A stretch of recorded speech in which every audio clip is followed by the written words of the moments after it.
close till I get up. Time is barely. Hello friends and my dear students, welcome back to my YouTube channel. Friends, आज हम लोग preposition पढ़ेंगे eight के और under के uses. तो आइए शुरू करते हैं।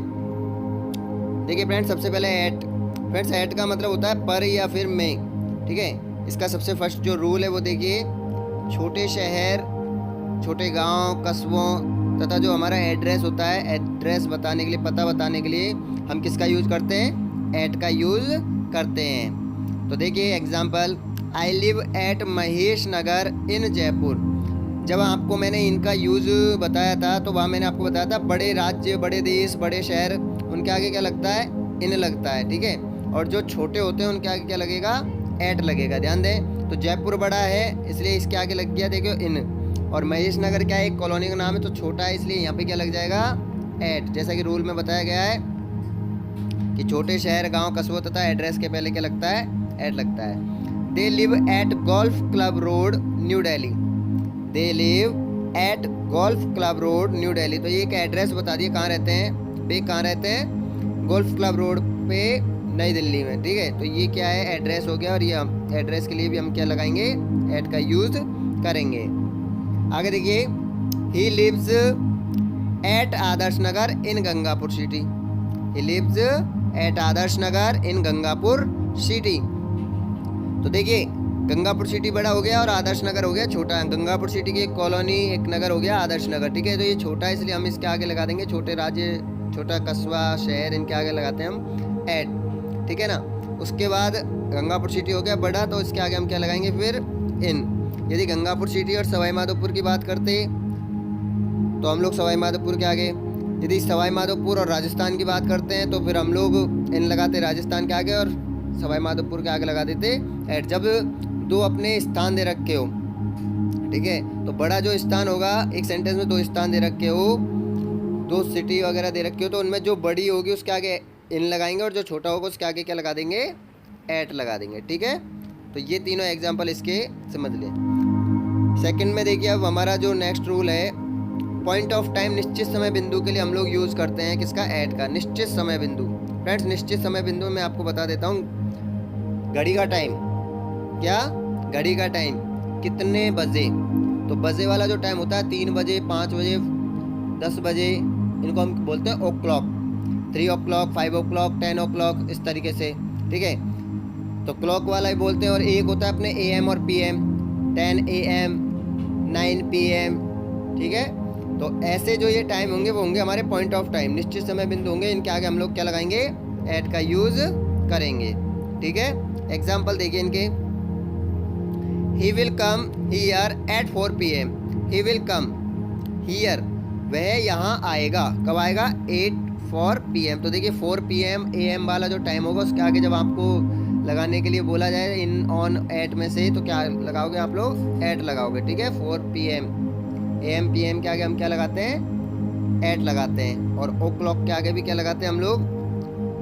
अब वो आगे की जो नंबर है 10, 5, 6 कुछ भी हो सकता है, 5 o'clock हो सकता है, 10 o'clock, बस आपको याद रखना है ओ क्लॉक, इसको बोलते हैं घड़ी का टाइम।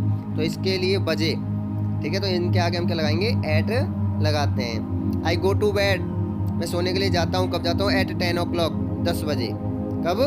10 बजे। अब मैं अगर 10 के आगे ऐसे लिख दूँ PM, तब भी हमारे एट ही आएगा, ठीक है। नेक्स्ट रूल, त्योहारों के नाम के पहले, किसके पहले? त्योहारों के नाम के पहले हम क्या लगाते हैं? एट का यूज़ करते हैं। At Holi, at Diwali, at Christmas, ठीक है। तो इस तरीके से एक एग्जांपल देख लीजिए इसका, I stay with my family Christmas या ईस्टर।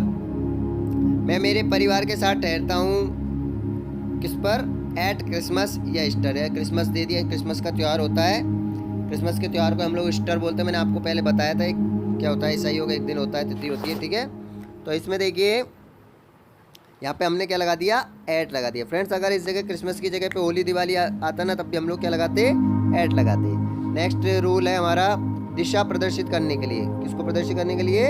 डायरेक्शन बताने के लिए, दिशा प्रदर्शित करने के लिए। लेकिन कंडीशन ये है कि आपको जो दिशा बतानी है वो एक ही स्थान से बतानी है। कहाँ से बतानी है वो दिशा? एक स्थान। एग्जाम्पल से समझिए, से look at the black board. Look at the black board, black board की तरफ देखिए। अब जैसे कोई टीचर है ब्लैक बोर्ड के पास में खड़ा है और वो स्टूडेंट से बोल रहा है कि स्टूडेंट्स ब्लैक बोर्ड की तरफ देखिए तो उसको बोलना पड़ेगा look at the black board. तो टीचर वहीं खड़ा हुआ, यानी उसने उसी स्थान से ये दिशा इंगित की है, दिशा को इंडिकेट किया है। तो ऐसी कंडीशन में हम क्या यूज करेंगे, एट का यूज करते हैं दिशा प्रदर्शित करने के लिए। ठीक है, आगे देखिए अब विराम अवस्था में।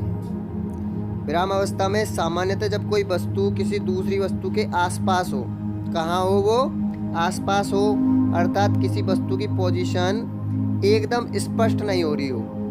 क्या नहीं हो रही हो, एकदम स्पष्ट नहीं हो रही, यानी नियरनेस, बट होनी कहाँ चाहिए, वो पास में। देखिए ये फ्रेजेज आपने पढ़े होंगे, इनको आपको ज़्यादातर सेंटेंस में मिल जाएंगे। घर पर, at home, at the station, at a party, at school. अब आप लोग स्कूल में के लिए ये नहीं बोलोगे, आपको बोलना पड़ेगा एट स्कूल। जैसे वह स्कूल में है, वह स्कूल में है, तो इन स्कूल नहीं करना, आपको बोलना है एट स्कूल। तो at home, at the station, at a party, at school, at the airport, at page number 10 या at page 10, at college, at the top, at the bottom, at the bridge, at the bus stop. Friends इनमें क्या है, position एकदम से स्पष्ट नहीं हो रही है। घर पर है लेकिन घर पर किस जगह पे है, स्टेशन पर तो है लेकिन स्टेशन पे किस जगह पे है वो। ठीक है, स्कूल है लेकिन स्कूल में कहाँ पे है, बट इसलिए क्या है, पोजीशन स्पष्ट नहीं होती। तो हम लोग क्या यूज करते हैं ऐसी कंडीशन में, ये है। ठीक है, एग्जाम्पल देख लीजिए, I stood at the platform. मैं प्लेटफॉर्म पर खड़ा था, मैं प्लेटफॉर्म पर खड़ा था, स्टैंड की सेकंड फॉर्म है ये स्टूड। तो I stood at the platform, मतलब प्लेटफॉर्म पर खड़ा था। प्लेटफॉर्म पर खड़ा था तो आप प्लेटफॉर्म पर के लिए आप लोगों ने लगा दिया ऑन अपॉन है, वो गलत हो जाएगा। यानी विराम अवस्था में जब कोई वस्तु किसी दूसरी वस्तु के आसपास हो, प्लेटफॉर्म पर खड़ा है लेकिन उसके आसपास है, पोजीशन एकदम से स्पष्ट नहीं है। और देख लीजिए, Mohan is standing at the door. Mohan दरवाजे पर खड़ा हुआ है, मोहन दरवाजे पर खड़ा हुआ, दरवाजे के ऊपर नहीं चढ़ा है वो, कहने का मतलब दरवाजे के आसपास में। ठीक है, पोजीशन एकदम स्पष्ट नहीं है लेकिन दरवाजे पर खड़ा है वो। ठीक है, तो Mohan is standing at the door, तो यहाँ पे क्या यूज हो जाएगा, हमारा एट यूज हो जाएगा। ठीक है, नेक्स्ट देखिए, कुछ समय सूचक शब्दों के पहले, जैसे फ्रेंड्स अभी मैंने आपको बताया था ना, eight school, at the bus stand, eight the airport, तो उनको याद रख लेना और इन्हें भी याद कर ले। समय सूचक शब्दों के पहले भी हम लोग एट लगाते हैं, देख लें। वो आपको याद करने के लिए मैंने बिल्कुल सिंपल तरीके से समझाने प्रयास किया है। जैसे देखिए, in the morning, in the evening, in the afternoon होता है ना, तो अब आपसे बोले कि नाइट के आगे क्या लगे, तो आपको बताना नाइट के आगे लगता है एट, एट नाइट।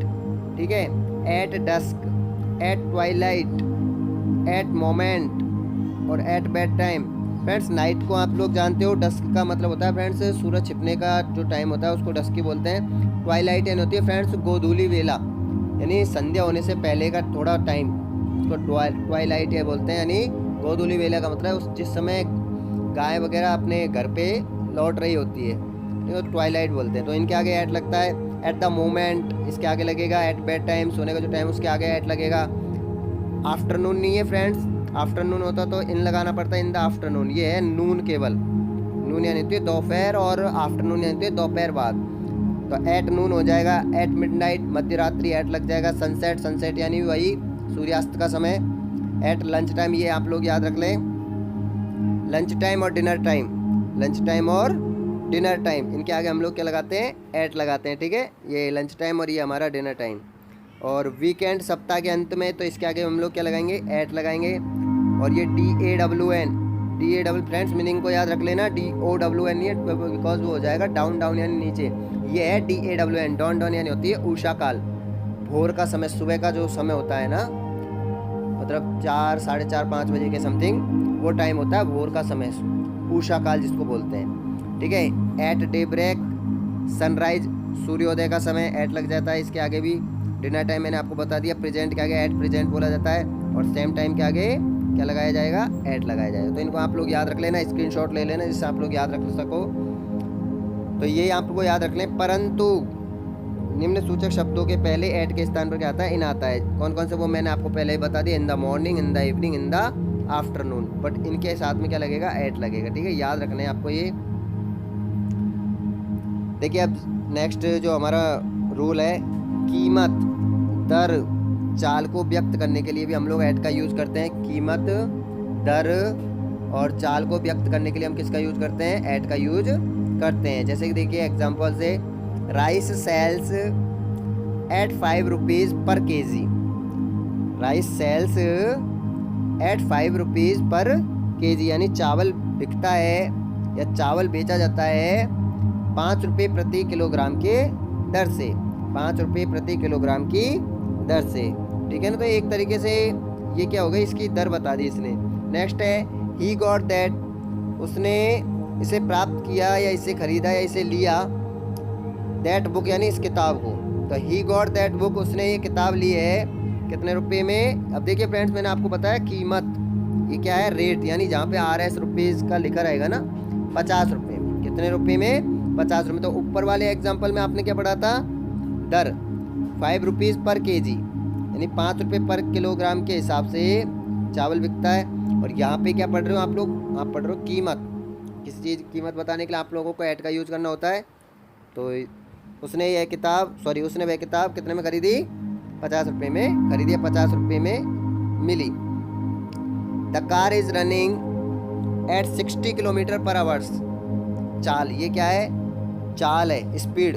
आपने साइंस में पढ़ा होगा ना, चाल बराबर दूरी बटे समय, या फिर इसमें मैथ में पढ़ा होगा, ठीक है। तो ये ध्यान दें आप लोग, एट का यूज़ आप लोगों को चाल को व्यक्त करने के लिए भी करना होता है। जैसे द कार इज़ रनिंग, यानी कार चल रही है एट 60 किलोमीटर पर आवर, यानी 60 किलोमीटर प्रति घंटे की रफ्तार से, 60 किलोमीटर प्रति घंटे की रफ्तार से, यानी 1 घंटे में 60 किलोमीटर। तो ऐसी स्थिति में यानी कीमत, दर और चाल को व्यक्त करने के लिए हम लोग किसका यूज करते हैं, एट का यूज करते हैं, ठीक है।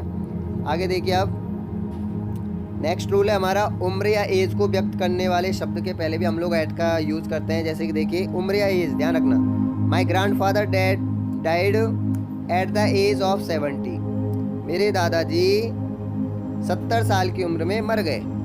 माई grandfather died at the age of 70, यानी मेरे दादाजी 70 साल की उम्र में मर गए। तो यहाँ पे क्या होगा, एट का यूज होगा क्योंकि उसने एज बता दी, ठीक है।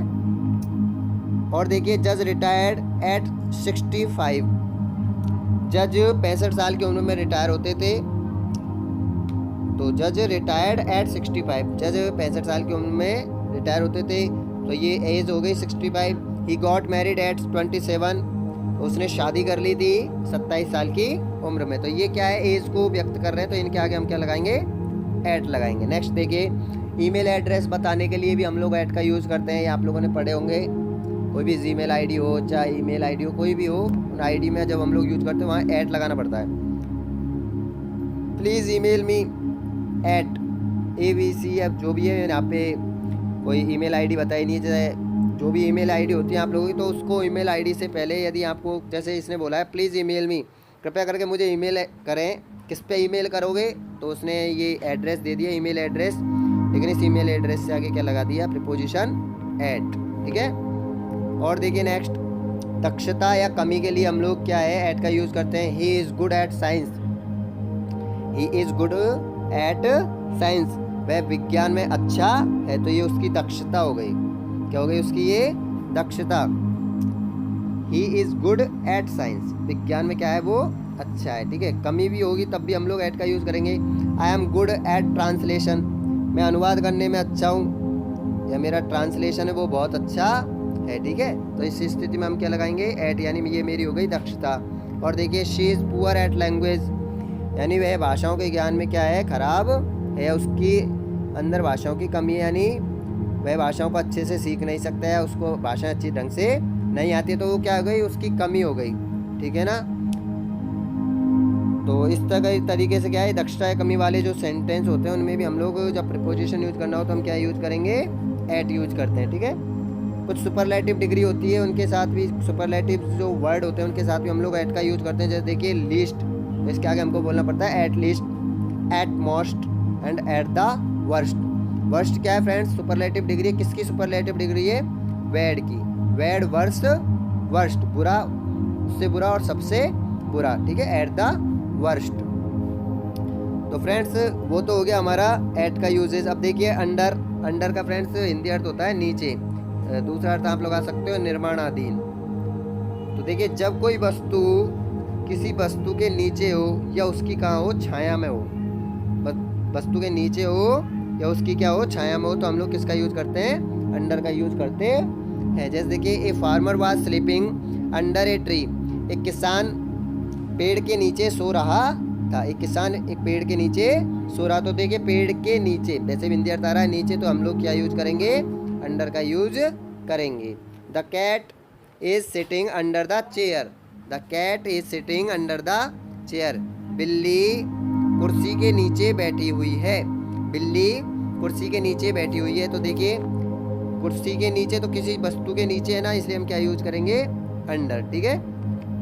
और देखिए नेक्स्ट रूल इसका, लेस देन। लेस देन का मतलब होता है से कम, यंगर देन, तो से कम का मतलब देखिए, ये मैंने आपको जब ओवर बताया था तब मैंने इसके 1-2 एग्जाम्पल आपको बताए थे, ओवर का जब यूज बताया था। तो शी वाज अंडर एज, तो वह क्या है, उसकी उम्र कम है, उसकी उम्र क्या थी, कम थी, तो अंडर एज है यानी कम उम्र की है। तो देखिए अंडर एज, जब आवश्यकता से कम होगी किसी की एज, तो उसको हम बोलते हैं अंडर एज। ठीक है। और किसी का वेट मैंने वहाँ बताया था, ओवर, किसी का वेट जब ज़्यादा होता है तो हम बोलते हैं ओवर वेट, और किसी का जब वेट कम होता है उसकी आयु के हिसाब से, तो हम उसको बोलते हैं अंडर वेट। क्या बोलते हैं, अंडर वेट। जैसे कि ही इज अंडर वेट, उसका वजन क्या है, कम है, या फिर वह क्या है, अंडर वेट है। यानी आवश्यकता से अधिक होगा तो हम लोग यूज करेंगे ओवर, आवश्यकता से कम होगा तो हम क्या यूज करेंगे, अंडर। नेक्स्ट देखिए, अब दर्शाया अवस्था का बोध बताने के लिए भी हम लोग किसका यूज करते हैं, अंडर का यूज करते हैं। यानी जो मैंने आपको अभी अंडर का दूसरा अर्थ बताया था, निर्माणाधीन, उस यूज में इसका इंडिया होता है, the hotel is still under construction, यानी होटल है अभी भी क्या है, निर्माणाधीन है, यानी अभी उसके जो क्या बोलते हैं उसको, होटल का अभी क्या निर्माण कार्य चल रहा है। ठीक है। तो निर्माणाधीन होगा तो अब हम लोग यूज करेंगे, अब दशावस्था बता रहे हैं ना होटल की, अभी भी वो क्या है, निर्माणाधीन है, तो ऐसी स्थिति में हम लोग क्या यूज करेंगे, अंडर। नेक्स्ट देखिए, his case is under consideration, his case is under consideration, तो देखिए उसका जो मुकदमा है वो अभी भी क्या है, उसका मुकदमा क्या है, विचाराधीन है। क्या है वो, विचाराधीन। कंस्ट्रक्शन यानी होता है निर्माणाधीन, और कंसिडरेशन यानी होता है विचाराधीन, यानी उसका जो मुकदमा है वो अभी क्या है, उसका मुकदमा विचाराधीन है। ठीक है। तो इस प्रकार आप लोगों ने आज आप लोगों ने पढ़े अंडर का और एट का यूजेज। ठीक है ना। अब आपको इनकी प्रैक्टिस करनी है, और आज की यदि वीडियो पसंद आई हो तो इसे लाइक शेयर ज़रूर करें, साथ में चैनल को सब्सक्राइब कर दें और बेल आइकन के बटन को दबा दें, जिससे मेरी आने वाली वीडियोज़ की नोटिफिकेशन आपको समय पर मिलती रहे। Thank you.